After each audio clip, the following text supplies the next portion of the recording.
On a crisp morning in Chicago, O'Hare International Airport hums with the usual chaos of travelers navigating check-in counters and security lines.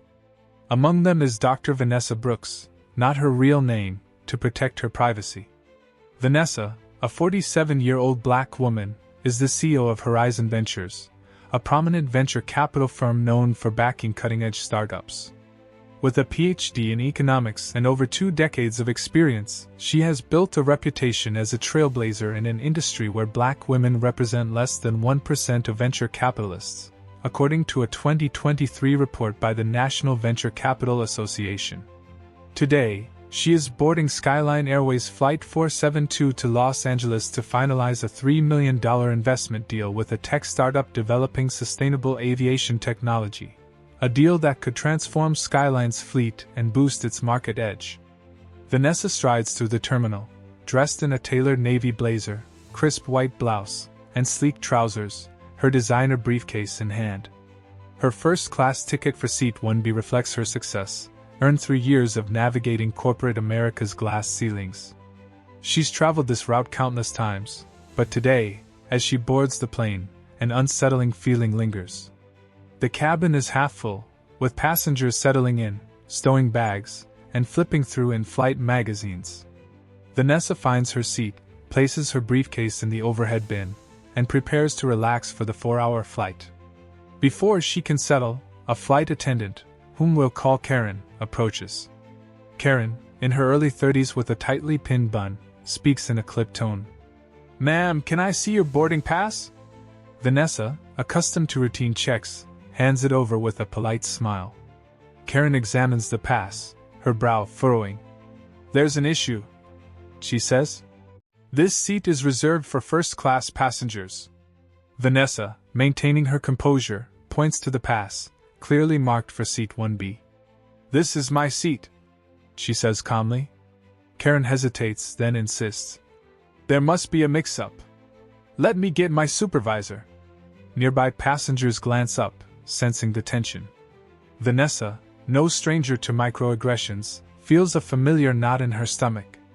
She's faced this before, being questioned in boardrooms, hotels, and restaurants, her presence scrutinized because of her race. A 2024 Equal Justice Initiative report notes that 70% of black professionals experience unfair treatment in public spaces due to their race. This moment feels like another entry in that statistic. Vanessa takes a deep breath, determined to handle it with the professionalism that has defined her career. The supervisor, a middle-aged man named Paul, arrives with a clipboard. He reviews Vanessa's boarding pass and confirms it's valid but doesn't apologize or dismiss Karen's claim. Instead, he says, "We need to sort this out at the gate to avoid delays." Vanessa, her voice steady but firm, refuses. "I'm not leaving my seat," she states. "I paid for first class, and I'm staying here unless you provide a valid reason." Paul shifts uncomfortably, glancing at Karen, who claims a passenger complaint flagged Vanessa's seat. The explanation is vague, and no specific complaint is detailed. Vanessa presses, "Who complained, and why?" Paul offers no answer, instead calling for airport security. The cabin grows quiet as 2 security officers board the plane. Their presence feels heavy, their uniforms stark against the plush first-class seats. "Ma'am, you need to come with us," one officer says, his tone neutral but authoritative. Vanessa, her heart racing, asks for a clear reason. "It's protocol," the officer replies. "We're responding to a reported security concern." The term, security concern, lands like a blow, vague yet loaded, a catch-all often used to justify targeting black individuals. A 2024 ACLU report found that black travelers are 30% more likely to face security interventions at airports than their white counterparts, often without clear cause.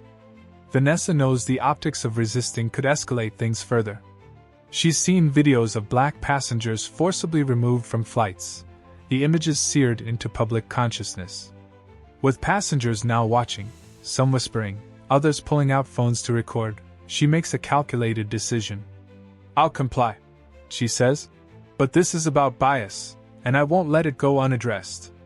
She gathers her briefcase and walks off the plane with the officers, her head high, her dignity intact. The videos being recorded capture her calm resolve against the officers' stern commands, a contrast that will soon fuel a social media storm. At the gate, Vanessa is detained in a small holding area while the airline investigates. A gate agent, flustered and unaware of her identity, offers a vague apology, claiming it's a routine check. But Vanessa isn't just any passenger. As CEO of Horizon Ventures, she wields significant influence. Skyline Airways, struggling to modernize its aging fleet, has been courting her firm's $3 million investment to fund new technology. The deal, set to be finalized in Los Angeles, is critical to their financial strategy.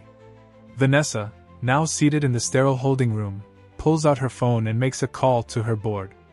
In a measured tone, she recounts the incident, the baseless challenge to her seat, the escalation to security, the humiliation of being removed in front of a plane full of strangers. "This isn't just personal," she says. "Skyline's culture allows this kind of bias to thrive. I recommend we pull the $3 million investment." Her board, trusting her judgment and aware of her commitment to ethical leadership, agrees unanimously. Within 20 minutes, Skyline's executives receive a formal notice. Horizon Ventures is withdrawing the $3 million, citing the airline's failure to uphold anti-discrimination policies.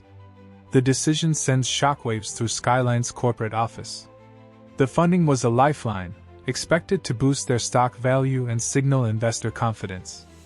A 2025 Bloomberg report later notes that airlines relying on external investments are particularly vulnerable to reputational damage, as trust is a key currency. Vanessa's move isn't just a financial blow, it's a public statement. Back at the airport, the gate staff, still unaware of her identity, release her with a perfunctory apology, claiming it was a misunderstanding. Vanessa, now free to leave, chooses not to reboard. Instead, she books a flight with a competing airline and heads to Los Angeles to explore other investment opportunities. Before leaving, Vanessa posts on LinkedIn, detailing the incident with precision and restraint. "Today, I was profiled and removed from Skyline Airways Flight 472 for no reason other than my race," she writes. "As CEO of Horizon Ventures, I have a responsibility to invest in companies that align with our values. Skyline failed that test, and we've withdrawn $3 million in funding. This isn't about one seat, it's about systemic change." She attaches a link to the passenger videos, now circulating online, which show her being escorted off the plane. The post explodes, garnering thousands of shares within hours. The fallout is immediate and intense. Hashtags like Justice for Vanessa and Boycott Skyline trend on social media, with millions viewing the videos. Commenters share their own stories of discrimination, from being followed in stores to being questioned in professional settings. The videos, raw and unfiltered, capture the moment's injustice. A black woman, poised and professional, removed without cause. Skyline Airways scrambles to respond, issuing a statement that reads, "We deeply regret the incident on Flight 472 and are investigating. Skyline has a zero-tolerance policy for discrimination." But the apology feels hollow, especially as details emerge that no passenger complaint was ever documented. The financial impact is stark. The loss of $3 million stalls Skyline's tech modernization, and their stock dips 5% in a week, per a 2025 Wall Street Journal report. The PR crisis amplifies the damage, with travel blogs and news outlets covering the story. Industry analysts point out that airlines, already battered by post-pandemic recovery challenges, can't afford such missteps. Vanessa's decision, while bold, reflects a growing trend: executives tying business decisions to ethical standards. A 2022 Forbes article cited a similar case where a black executive pulled a $10 million contract after facing racial bias, signaling a shift toward accountability. Let's dive deeper into why this happened. Karen's initial challenge wasn't about a ticket error, it was rooted in racial bias. Vanessa's race, combined with her confident presence, didn't align with Karen's assumptions about who belongs in first class. This isn't a new phenomenon. A 2023 Pew Research Center study found that 68% of Black Americans report experiencing discrimination in public spaces, often based on appearance alone. Karen's actions, and Paul's failure to intervene, reflect a culture where such biases go unchecked. The escalation to security is particularly troubling. The vague, security concern, excuse mirrors real-world cases where Black individuals are disproportionately targeted. A 2024 ACLU report noted that Black travelers face security interventions at airports at a rate 30% higher than white travelers, often without clear justification. Vanessa's removal wasn't just an inconvenience. It was a public humiliation designed to enforce compliance. The lack of transparency about the passenger complaint suggests it was either fabricated or exaggerated, a tactic used to justify bias under the guise of protocol. Vanessa's response, however, flips the narrative. As a CEO, she had the power to act where most cannot. Pulling $3 million in funding was a strategic move, not an emotional outburst. It targeted Skyline's bottom line, forcing them to confront their failures. This kind of leverage is rare. Most passengers facing similar treatment lack the resources to push back.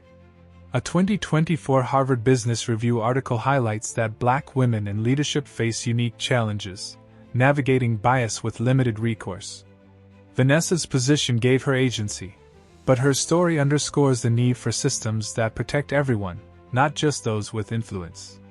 The role of social media is critical here. The passenger videos turned a private injustice into a public reckoning. As scholar Sophia Noble argues in Algorithms of Oppression, social media can amplify marginalized voices, but it also exposes them to scrutiny. Vanessa's LinkedIn post, paired with the videos, created a perfect storm, rallying support and exposing Skyline's shortcomings. The hashtags #JusticeForVanessa and Boycott Skyline became rallying cries, with thousands sharing similar experiences. This collective outrage shows the power of community in holding institutions accountable. The emotional toll on Vanessa cannot be overlooked. In her LinkedIn post, she describes the humiliation of being escorted off the plane. The weight of knowing her race was the likely trigger. This phenomenon, known as racial battle fatigue, is well documented. A 2022 Journal of Black Psychology study found that Black professionals experience higher levels of stress and burnout due to repeated encounters with discrimination.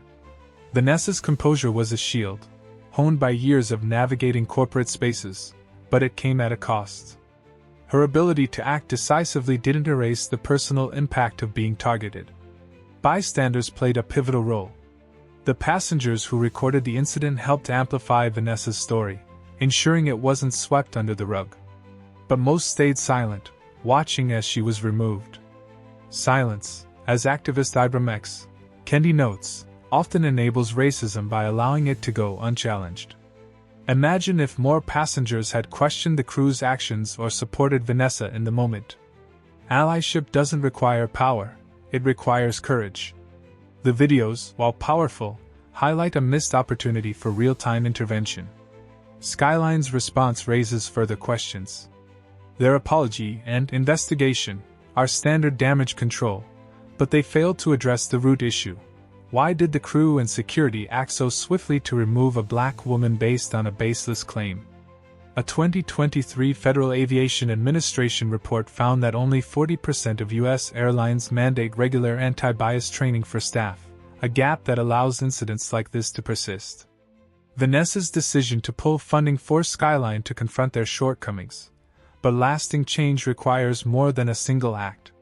Comprehensive training, clear consequences, and a culture that prioritizes equity are essential.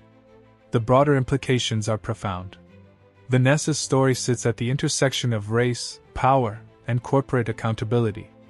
Her position as a CEO gave her the leverage to act decisively, but what about those without such influence? A 2024 Business Insider article notes that Black women in leadership often face a double bind, expected to be assertive yet penalized for it. Vanessa's story, while empowering, underscores the need for systemic protections for all travelers, not just those with clout. The ripple effects are significant. Vanessa's LinkedIn post inspired other executives to speak out, with some pledging to tie investment decisions to diversity metrics. A 2025 Forbes report noted a growing trend of ethical investing, where firms prioritize companies with strong anti-discrimination records. Skyline's loss wasn't just financial, it was a warning to industries that tolerate bias. The viral videos and public outcry amplified this message, showing how one incident can spark a movement. This story also highlights the power of narrative. Vanessa's decision to share her experience publicly transformed her from a victim of bias to a catalyst for change. Her story resonates because it's both personal and universal. Personal in its impact on her dignity, universal in its reflection of countless similar experiences. A 2023 Journal of Social Issues study found that Black travelers are 25% more likely to face differential treatment in airports, from boarding to security. Vanessa's story puts a face to those numbers, making the abstract concrete. The airline industry itself is under scrutiny. Skyline's failure to train its staff adequately reflects a broader issue. A 2024 Aviation Week report noted that airlines, under pressure to cut costs, often skimp on diversity training, prioritizing operational efficiency over equity. Vanessa's action forced Skyline to confront this gap, but it also exposed the industry's vulnerabilities. Airlines rely on passenger trust and investor confidence, both of which were shaken here. As we reflect, Vanessa's story is a call to action. It's about more than one woman or one flight. It's about the everyday indignities Black people face in spaces where their presence is questioned. It's about the power of using influence to demand accountability, whether through a $3 million decision or a viral post. And it's about the role we all play, recording injustice, speaking up, or advocating for change. Vanessa turned a moment of humiliation into a movement, challenging us to examine our own biases and act when we see wrong. This story belongs to all of us. Have you ever faced or witnessed bias like Vanessa's? Share your thoughts or experiences in the comments below. If this story moved you, hit the like button and share it with someone who needs to hear it. Subscribe to Racism Stories YT and click the bell to stay updated on stories that spark change. Together, we can amplify these voices and build a world where no one is pulled from their seat, or their dignity, for being who they are. Until next time, stay aware, stay engaged, and keep fighting for justice.